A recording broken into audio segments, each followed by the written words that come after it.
কালকে আমার রিচার্জ ছিল না, কালকে রিচার্জ করবো।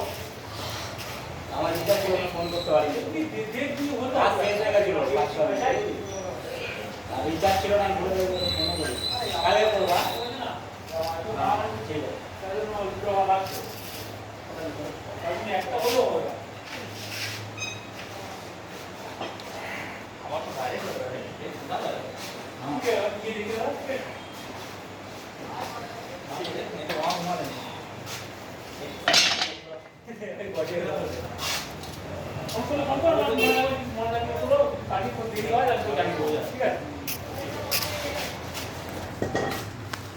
আছে।